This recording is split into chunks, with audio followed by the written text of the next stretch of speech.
Dernière nouvelle 24 heures.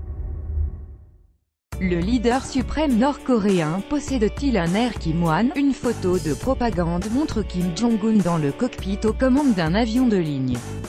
Pourtant, personne ne sait si l'engin a jamais décollé. Cette question triviale fait partie de la longue liste d'interrogations en suspens, quelques semaines à peine avant le sommet historique prévu entre Donald Trump et le trublion Kim. Plus d'un mois après la décision fracassante du président américain d'accepter l'invitation surprise du maréchal, aucune date ni même localisation n'avait été fixée pour cette entrevue à qui tous double, puis Donald Trump a finalement évoqué mardi 18 avril une rencontre début juin, ou avant, si tout se passe bien, avec 5 lieux à l'étude, il est possible que tout ne se passe pas bien et que ces discussions ne se tiennent pas, a ajouté le président américain. La mise en musique de ce rendez-vous sans précédent se révèle un casse-tête diplomatique, aussi bien sur le plan logistique que sur le fond, à savoir le nucléaire nord-coréen. Pourtant, le sommet est bien sur les rails, et Pyongyang et Washington sont en contact direct, comme l'a confirmé Trump, le 9 avril, promettant une rencontre très excitante pour le monde. Les services de renseignement des deux parties sont en contact, affirme Sumi Terry, ancienne de la CIA, et experte au Center for Strategic. La capacité de déplacement du jeune dictateur est une variable importante dans cette équation à plusieurs inconnus. L'héritier de la seule dynastie communiste de la planète ne semble pas souffrir de la peur de l'avion qui tenaillait son père Kim Jong-il, lequel se déplaçait exclusivement à bord de son légendaire train blindé, ou en bateau. Avant d'accéder au pouvoir suprême en 2011, le troisième des Kim écumait les aéroports. Grâce à de faux passeports, le jeune homme a sillonné l'Europe durant son adolescence secrète en Suisse, et même visité Disneyland au Japon en compagnie de sa mère qui lui rendait visite à bord d'un vieil Ilyushin d'Air Koryo, et la compagnie nationale. Mais depuis son avènement, Kim Jong-un est resté terré au royaume ermite. Sa première sortie internationale, en mars à Pékin, auprès du président Xi Jinping, s'est déroulée en train. De l'importance du lieu chez lui, le leader suprême se déplacerait à bord d'un avion privé, supputent les services de renseignement, mais sans preuve catégorique. En février, sa sœur Kim Yo-jong fit un atterrissage spectaculaire à l'aéroport d'Incheon, à bord d'un immense avion blanc de fabrication russe, afin d'assister à la cérémonie d'ouverture des Jeux Olympiques d'hiver en Corée du Sud.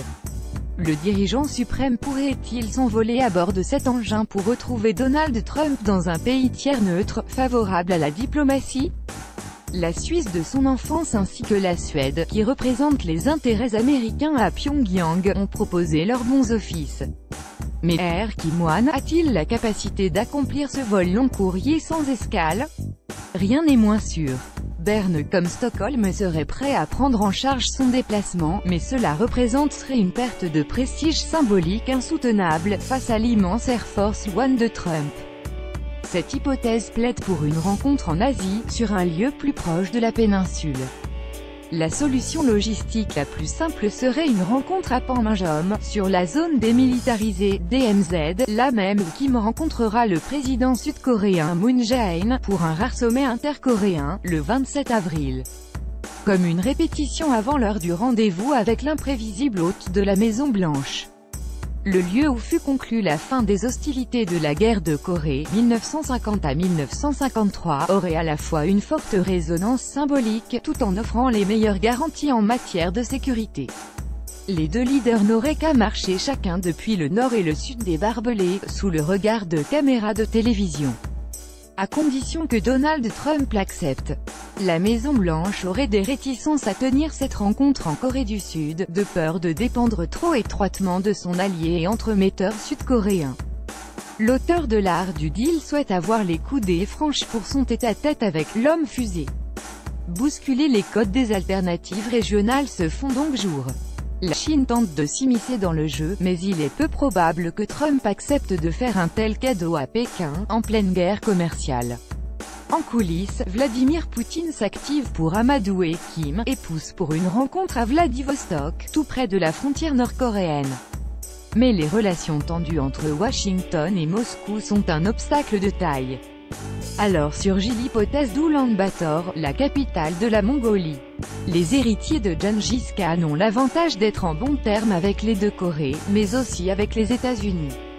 Son président pousse Kim et Trump à venir planter leur yourte dans la steppe pour enterrer la hache de guerre. L'œcuménisme de la diplomatie mongole est un atout clé. De plus, UB, comme on la surnomme, aurait l'avantage de permettre à Kim Jong-un de voyager en train, s'il estime l'avion trop risqué sur le plan de la sécurité. À moins que Trump ne bouscule encore les codes en déboulant à Pyongyang.